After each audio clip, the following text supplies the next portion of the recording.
जी, तो आज का हमारा टॉपिक है कि DDP, DDU, FOB and EXW price क्या होती है। ये चीजें जो हैं टर्मिनोलॉजीज हम लोग सोर्सिंग में यूज करते हैं और मैं आप लोगों को जो है वो एक एक करके बताऊंगी कि इनमें क्या डिफरेंस है और कौन सी चीज इंपॉर्टेंट है और किस चीज के ऊपर, किस प्राइस के ऊपर जो है आपको हमेशा प्रोसीड करना चाहिए। सबसे पहले हम ईएक्सडब्ल्यू की बात करते हैं। हम लोग डेफिनेशंस के ऊपर नहीं जाएंगे, मैं आपको प्रॉपर जो है एग्जांपल्स के साथ बताऊंगी कि हम लोगों की ये जो प्राइजेस हैं वो क्या होती हैं। ठीक है, तो सबसे पहले हमारे पास आ गई ईएक्सडब्ल्यू प्राइस। इसकी फुल फॉर्म है एक्स वर्क प्राइस। ठीक है, अच्छा अब ये प्राइस क्या होती है?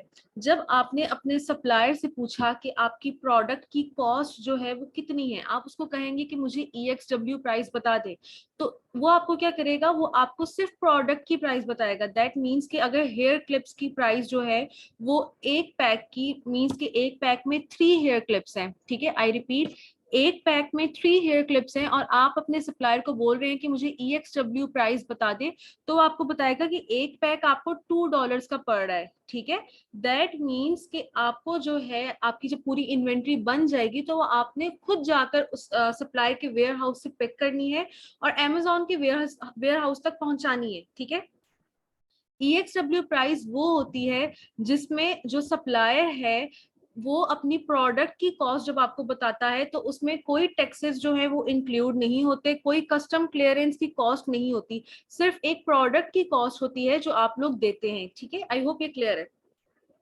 दूसरा हमारे पास आ जाता है एफओबी प्राइस। ठीक है, जब आप अपने सप्लायर को कहते हैं कि मुझे एफओबी प्राइस चाहिए, इसका मतलब होता है, पहले इसकी फुल फॉर्म मैं बता देती हूँ, वो होती है फ्री ऑन बोर्ड। फिर इसका मतलब होता है कि आपको सप्लायर प्राइस देता है ईएक्सडब्ल्यू प्राइस। ठीक है, प्लस वो प्राइस जो कि सप्लायर आपकी इन्वेंट्री को पोर्ट तक पहुंचाए। ठीक है, लेट्स से कि आप अलीबाबा से जो है वो अपनी प्राइसेस ले रहे हैं। ठीक है, अलीबाबा से अपनी प्राइस दे रहे हैं, आप उसको कह रहे हैं कि मुझे एफओबी प्राइस दे दे, तो वो क्या करेगा कि आपको सबसे पहले ईएक्सडब्ल्यू प्राइस बताएगा। ठीक है, जो कि आपके प्रोडक्ट की एक्चुअल कॉस्ट है, हेयर क्लिप्स की $2 एक्चुअल कॉस्ट है। इसके ऊपर जो उसने, लेट से कि आपकी जो शिपमेंट है, जो आपकी इन्वेंट्री है, वो अमेजोन के वेयर हाउस में जानी है और वो जानी है ग्वांगजू। जो ग्वांगजू है वो चाइना का एक सिटी है। ठीक है, वो कहेंगे कि ग्वांगजू के पोर्ट से जो है आपकी इन्वेंट्री जो है वो लीव करनी है, तो आपने उसको कहना है कि जो है ग्वांगजू के पोर्ट तक हमारी इन्वेंट्री पहुंचा दो। इसको हम कहते हैं एफओबी। ठीक है, दैट मीन्स के जो सप्लायर है उसने आपको अपनी जो हेयर क्लिप्स है उसकी प्राइस बता दी। ठीक है, $2, उसके ऊपर उसने, हम इसके एग्जांपल ले लेते हैं, $0.1 उसने कहा है कि हर पैक पे आपको $0.1 पड़ रहा है जो हम आपकी इन्वेंट्री को ग्वांगजू पोर्ट तक पहुंचा रहे हैं।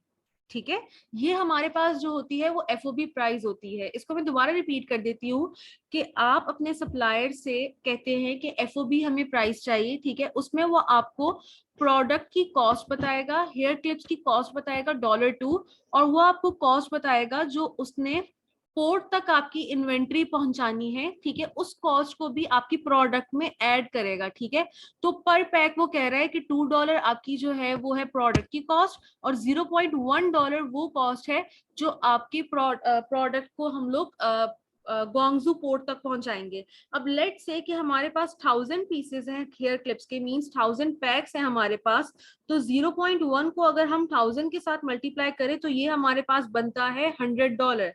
ठीक है, ये हमारे पास है जो हमारी प्रोडक्ट्स को पोर्ट तक पहुंचाना है। $2 का हमारा एक पैक था हेयर क्लिप्स का, अब हमने 1000 पैक्स लेने हैं, तो ये हमारे पास हो गए $2000। ठीक है, अब $2000 हमारे पास है प्रोडक्ट के और $100 है जो हमारी पोर्ट तक इन्वेंट्री जाएगी। ठीक है, तो ये हमारे पास टोटल बन गया $2100। ठीक है, तो ये हमारे पास बेसिकली होती है एफओबी प्राइस।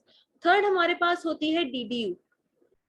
अगर हम अपने सप्लायर से कहते हैं ना कि हमें डीडीयू प्राइस दे दे, इसकी फुल फॉर्म है डिलीवरी ड्यूटी अनपेड। ठीक है, तो सप्लायर क्या करेगा कि सप्लायर आपकी इन्वेंट्री की कॉस्ट दे देगा, साथ में सप्लायर आपकी जो इन्वेंट्री को है ना अमेजोन के वेयर हाउस तक नहीं पहुंचाएगा। ठीक है, अमेजोन, अगर आप यूएसए में बिजनेस करने जा रहे हैं ना, तो जहां पे यूएस में आपकी इन्वेंट्री के कस्टम क्लियरेंस होगी ना, जो सप्लायर है वो बेयर नहीं करेगा।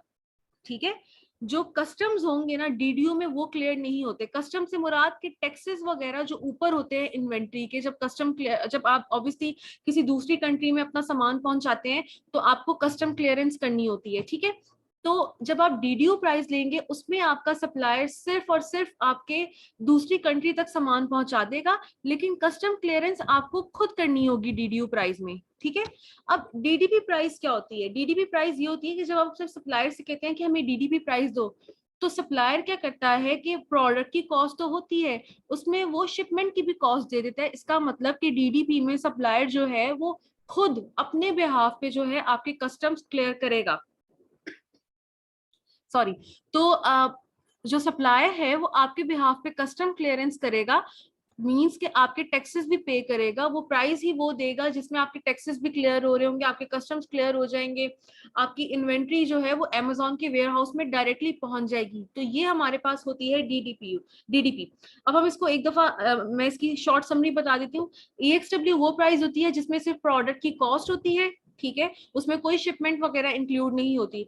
एफओबी प्राइस वो होती है जिसमें प्रोडक्ट की कॉस्ट के साथ साथ आपका सप्लायर जो है आपकी इन्वेंट्री जहां से निकलनी होती है, मींस चाइना से निकलनी है, तो वहां उस पोर्ट तक पहुंचा देता है, ठीक है, ये एफओबी प्राइस होती है।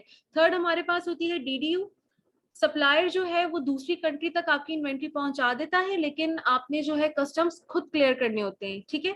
डीडीपी आपके पास होती है कि सप्लायर आपके बिहाफ पे कस्टम क्लियर करता है और आपकी इन्वेंट्री अमेजोन के वेयर हाउस में पहुंच जाती है।